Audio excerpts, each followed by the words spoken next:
Hey guys, welcome to Pre-Calc, lesson 9.3, evaluating trig functions. Let's start with a warm-up where we convert from degrees to radians and then from radians to degrees.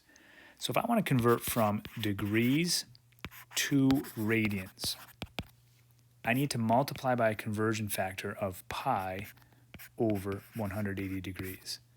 One of the ways I like to remember this, whatever I need to convert to, so in this case radians, has to go in the numerator. So it'll be pi radians over 180 degrees. If I want to convert from radians to degrees, I would multiply by the conversion factor 180 degrees over pi radians. Again, if I want degrees, I need degrees in the numerator. Now, having said that, I'm not going to use a conversion factor for 45 degrees or negative 60 degrees. I expect you to know those because those are simple radian families. 45 degrees, you just need to know, is pi over 4 radians. Negative 60 degrees, you need to know, is negative pi over 3 radians. That quickly. 210 is a little bit more involved. There is a way you can do this using the unit circle and realizing that 210 is really 30 degrees in the third quadrant. But let's say that's not quite as simple for you. I want radians, so I need to multiply by pi over 180. And then all you would do is simplify this expression, 210 over 180. So first thing, cancel zeros. You've got 21 over 18, divide them both by 3, so that's 7, 6. 7 pi over 6 radians.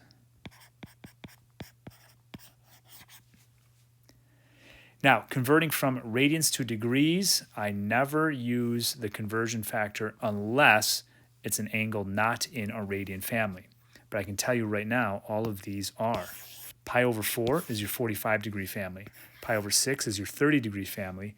And pi over 3 is your 60 degree family. So here's how you do this quickly without a conversion factor. Right away, you know pi over 4, 45 degrees. But we're not in the first quadrant. You notice 7 pi over 4. So I'm thinking, okay, 7 pi over 4 is in the fourth. So I need a 45 degree angle in the fourth quadrant. So if I subtract 45 degrees, that's 315. Now again, you could multiply by the conversion factor, but I think this is a little bit quicker, and this is how I prefer you to visualize it because it's more helpful moving forward into calculus from here.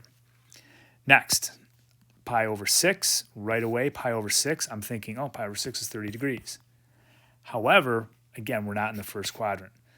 11 pi over 6 is in the fourth quadrant, so I have to back up 30 degrees, so that 330 degrees. And the last one here, pi over 3, I recognize is 60 degrees. But where are you in your quadrants? Negative 5 pi over 3 is going all the way around here. So since that's 60 degrees, one way you can do this is you can subtract 60 degrees from 360 and call this negative 300, which is probably how I prefer it because that's how it was given to you as a negative angle. But also, maybe it says as a positive acute angle, that's also 60 degrees. All right, quick review of our special right triangles. I'm not going to go as in detail as before, but here we have 45, 45, 90 right triangle. So the ratio of the sides, 1, 1, square root 2. You're going to use this in conjunction with your so, ka, toa. Sine is opposite over hypotenuse. So you need to be able to tell me sine of 45 is 1 over square root 2. So is cosine because adjacent and opposite are the same. Tangent of 45 is opposite over adjacent, so that would be 1 over 1 or just 1. Our 30, 60, 90, the smallest angle is 30. The smallest side is opposite that of 1. 60 degrees and my hypotenuse. My hypotenuse is 2, that's the largest side. Side opposite the 60 is square root 3. So now if I want sine of 30 degrees, that's opposite over hypotenuse, that's 1 over 2. So you need to be able to come up with those quickly using these triangles. Okay, next, very briefly again, because we've done this quite a bit in day 1 and day 2, trig ratio signs, S-I-G-N-S. Remember this, A, S, T, C. All of them are positive here in quadrant 1. Sine only is positive in quadrant 2. Tangent only is positive in quadrant 3. Cosine only is positive in quadrant 4. Our unit circle, the way this works, remember, here's my angle theta. That's 1. This coordinate right here can be written as cosine theta comma sine theta. And this works anywhere on the unit circle. The x-coordinate is always cosine. The y-coordinate is always sine. Now, let's write those coordinates. So that's 1, 0. That's 0, 1. That's negative 1, 0.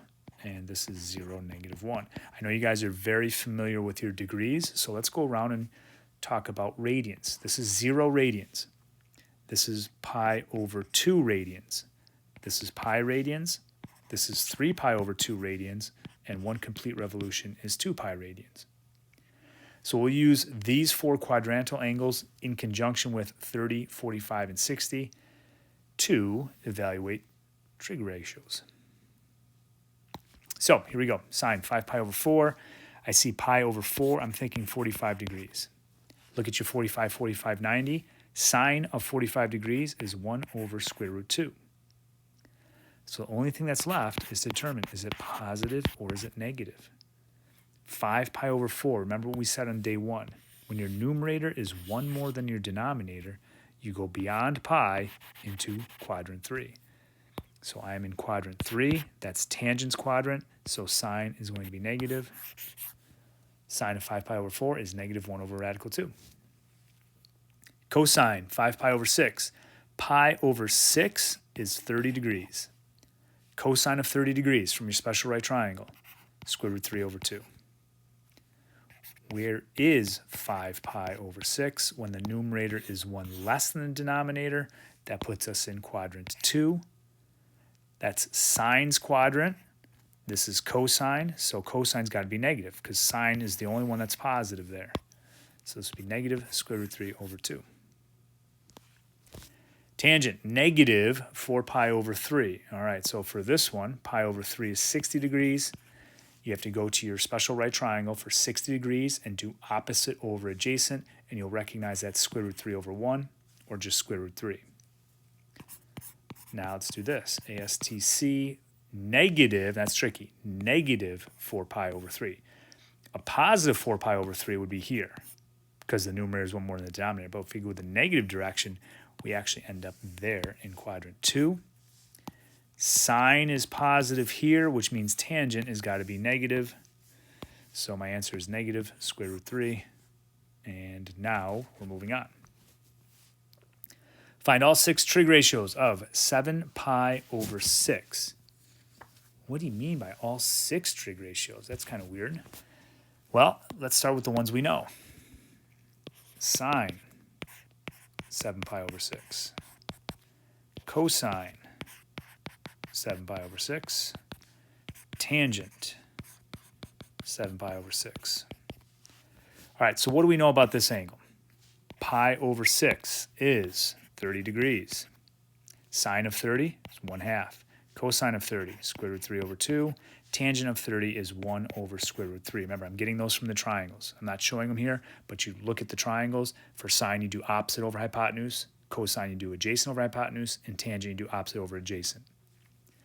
Now, the other thing we have to take into consideration is that 7 pi over 6 is here. So if I am in quadrant 3, tangent's positive, which means cosine's negative and sine's negative. Okay, but why does it say 6 trig ratios? Well, before we find those other 3, let's review them. Reciprocal functions. So here we have 3 additional trig ratios. Secant theta is equal to 1 over cosine theta, right? Remember this from Algebra 2? I know we had a rough year there, but we're going to bring it back. Cosecant theta is 1 over sine theta. And cotangent theta is 1 over tangent, but it's probably better to think of it as cosine over sine. So these are actually pretty easy. If you already know sine, cosine, and tangent, These are pretty easy because they are just reciprocals. So it's really not any more work. You just have to do more writing. But remember, which one is a reciprocal of which one? That's the key. Obviously, tangent's pretty easy to figure out. It's reciprocal of cotangent. So now, going back to that example, if I want to find the reciprocal functions, the reciprocal of sine is cosecant. So cosecant of 7 pi over 6 is going to be the reciprocal of that. Okay, so that's just -2, or -2 over 1 if you prefer. Secant is the reciprocal of cosine. So secant of 7 pi over 6 is simply the reciprocal of this. That's -2 over square root 3. And I just want to mention here, guys, we do not rationalize denominators. You will not be doing that in calculus either because we're going to be taking the reciprocals so many times. It just becomes such a pain to keep rationalizing denominators and then take the reciprocal. So we just leave our radicals in the denominator. That's totally fine. And cotangent of 7 pi over 6 is the reciprocal of tangent, so it's just square root 3 over 1, or just square root 3. Next, let's talk about the 6 trig ratios of our quadrantal angles. So first of all, again, I know this is kind of review, but we really need to know how to find these. So I'll write these coordinates down. 1, 0, 0, 1, -1, 0, 0, -1. Now, degrees, we are pretty good with degrees going around the unit circle. I just want to review radians again. 0, pi over 2, pi, 3 pi over 2, and then 2 pi. Any point on the unit circle can be represented as cosine theta, sine theta. Now, here you can see we're only talking about our quadrantals. So we're only going to be talking about these coordinates right here. And I'm going to go through kind of quickly. Sine is the y coordinate. So as I go around the unit circle, I'm going to take a look at the y coordinate. Sine goes from 0 to 1 to 0 to -1, back to 0. Think about it as the y coordinate. What's the y coordinate do as you do this? Well, it starts at 0, goes up to 1, then it decreases, back to 0, down to -1, and then it increases again. So it's constantly going up and down as you move around the circle. So those values, as we just said, starts at 0, goes to 1, back to 0, to -1, back to 0. So cosine. Cosine is the x value. So you think about what you're doing this way. Well, if I start here on the unit circle, my x value is 1. And then as I go this way, the x value decreases. So the x value will start at 1, go to 0, go to -1, back to 0, back to 1, so on and so forth. So check it out. It goes from 1 to 0 to -1 to 0, back to 1. 1, 0, -1, 0, 1. We call these periodic, right, because they repeat. You're just going from 1 to a 0 to -1 to 0 to 1, so on and so forth. I could just keep going around the unit circle and following that pattern. Tangent. If you remember we talked about tangent, that one's a little bit confusing. This is a horizontal line. Its slope is 0. Remember, slope is change in y over change in x. Remember, tangent is also y over x. So here, tangent theta equals 0, likewise over here. On a vertical line, our slope is undefined. So delta y over delta x is undefined, y over x is undefined, so tangent will be undefined here. So what happens with tangent is it goes from 0 to undefined, to 0 to undefined, back to 0. Now, reciprocal functions, notice how I color-coded these. Sine and cosecant are reciprocals. Well, this gets a little confusing. What is the reciprocal of 0? So if you think about this, the reciprocal of 0, 0 over 1, and I take the reciprocal, that would be 1 over 0, which is undefined. So whenever sine is 0, cosecant is going to be undefined.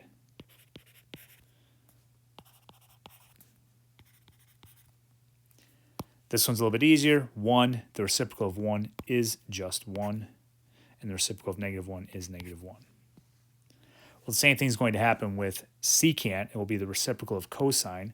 So the reciprocal of 1 is 1, the reciprocal of 0 is undefined, reciprocal of -1 is -1, then we have undefined, and then we have 1 again.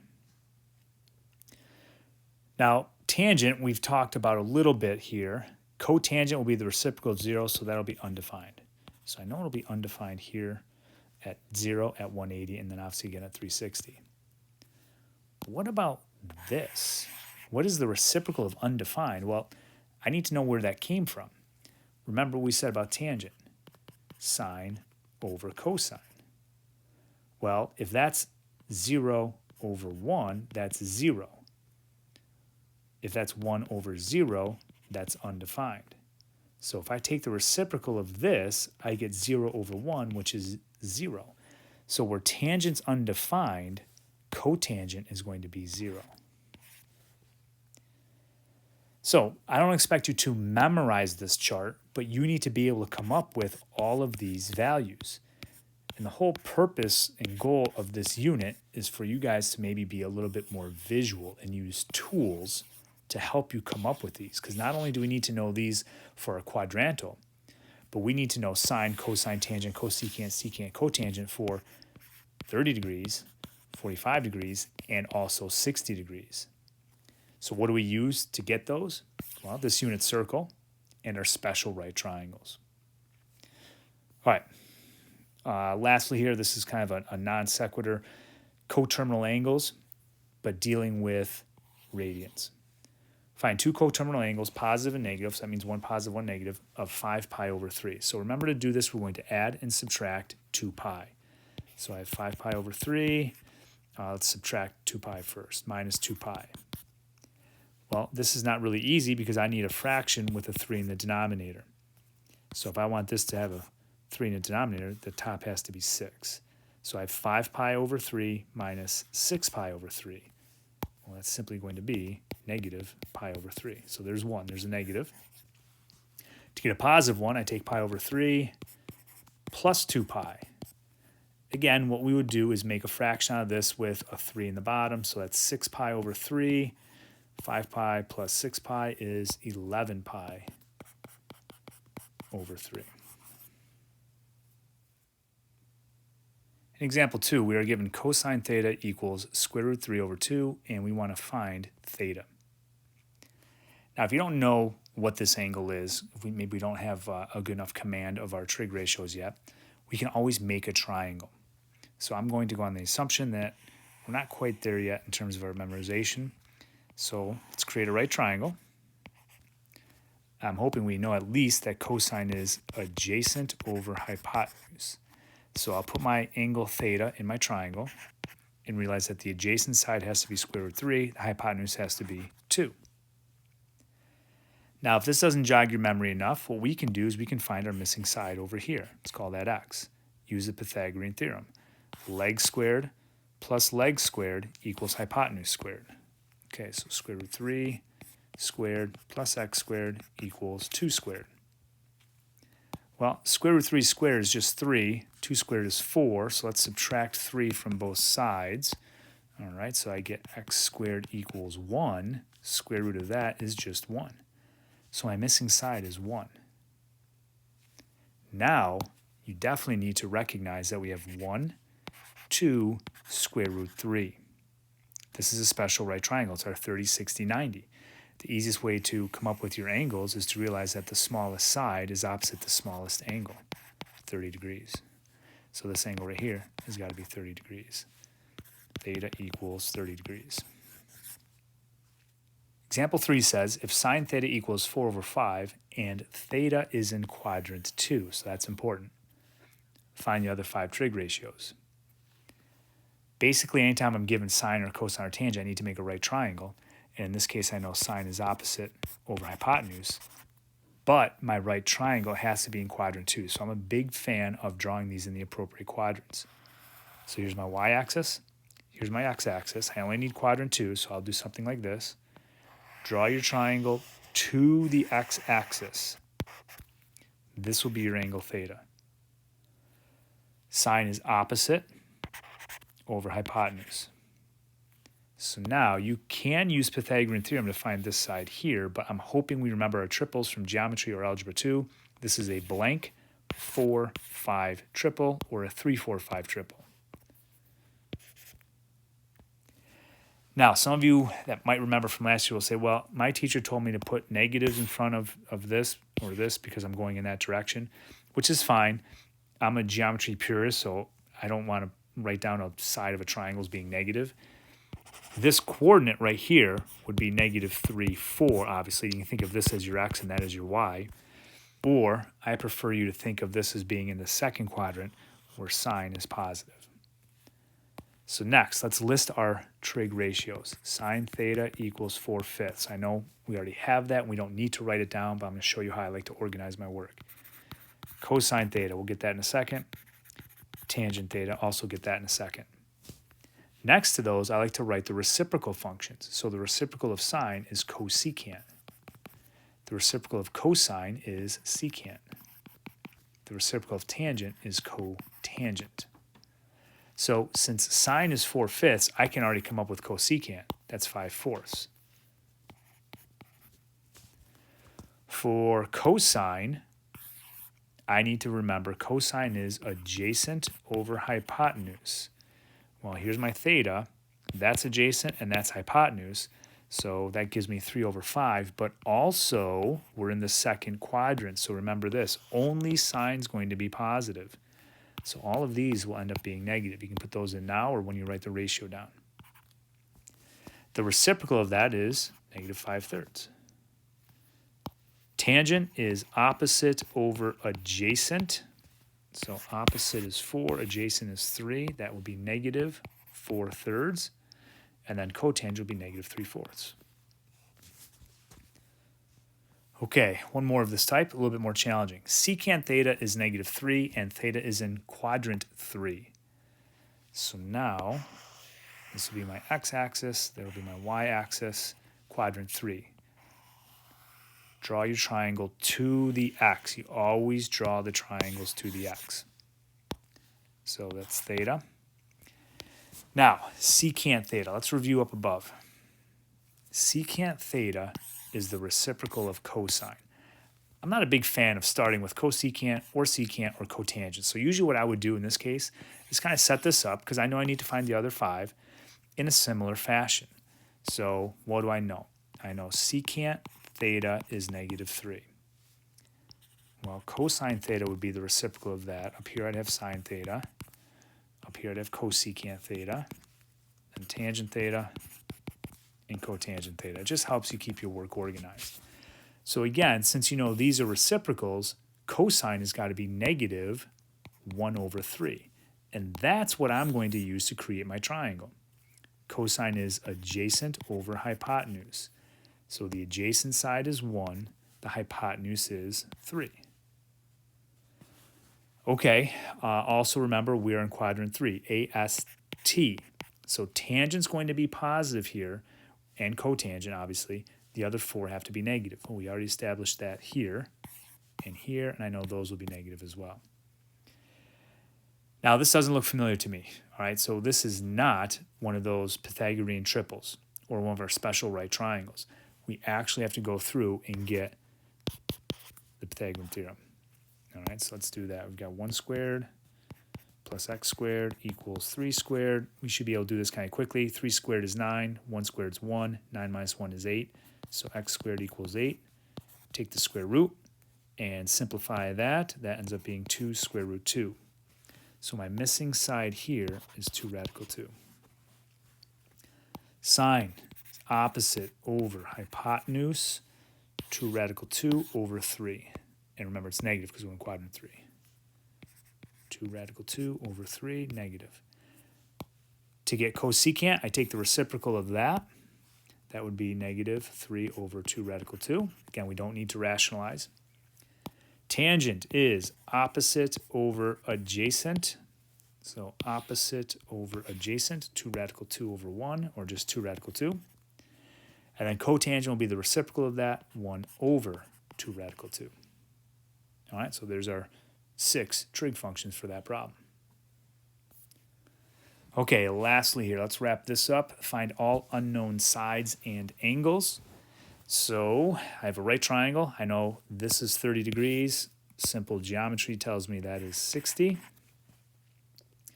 What is the ratio of your sides here? So remember, the ratio of the sides is 1 for the shortest side, 2 for the hypotenuse, square root 3 for the middle side.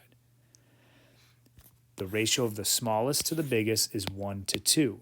So if I start with 40, this side here has got to be half of that, or 20. Okay? Let's go back to that ratio. 1, 2, square root 3. The way you get this side here is you take that side and you multiply it by square root 3. So since this is 20, this will be 20 square root 3. And that's a very quick way you can get those sides, just knowing this basic information here. Oops, 30, 60, 90 is 1, 2, square root 3. Those sides have to be in that ratio. All right, and this one here, a little bit of work. I can't do it quite as easily as the one we just did. So what do we know? Here's theta. There's theta. Cosine is adjacent over hypotenuse. Adjacent is 2. Wait a minute, this is saying it's 4. So what we're going to do here is we are going to create a proportion. Let's call the missing side here x, and we'll think, oh, cosine theta is 4 over 5, which is adjacent over hypotenuse, which is 2 over x. And we're just going to create a simple proportion. 4 over 5 equals 2 over x. It's going to end up being a decimal here because I'm going to divide by 2, but if you want to cross multiply and go ahead, you get 4x equals 10, so x equals 2.5. So this side here is 2.5. And we can go ahead and do even more work if I wanted to. I can find this side here using Pythagorean Theorem, because now we know this leg is 2. I'm looking for this one. The hypotenuse is 2.5. So let's do that. Pick a different color. 2 squared plus, I already used an x, let's call it y squared, equals 2.5 squared. Subtract 2 squared from both sides. You get y squared equals, what does that end up being? 2.25, so y equals 1.5.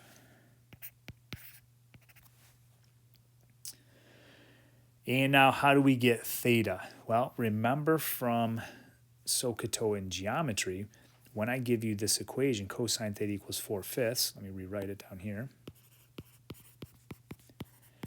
And you need to get theta by itself. That means you need to undo this. And the way you undo a cosine is with an inverse cosine. So we're actually going to take the inverse cosine of both sides. That's something I'd want you to write down, because we kind of forget about that. And we throw that into your calculator. It doesn't say radians or degrees. I'm assuming you'll be in degree mode. And I got 36.9 degrees for theta. And then obviously we could go ahead, if I know that this is 36.9 degrees, and that's 90, I subtract those two from 180, and I get my last angle here of 53.1 degrees. So that's just kind of a quick synopsis of what we call solving a triangle. I'll give you 2 pieces of information, and you have to use that to find the missing sides and the missing angles. All right, guys, that concludes day 3. As usual, if there are any questions, don't hesitate to reach out. Thanks a lot for watching, and we'll see you in class soon.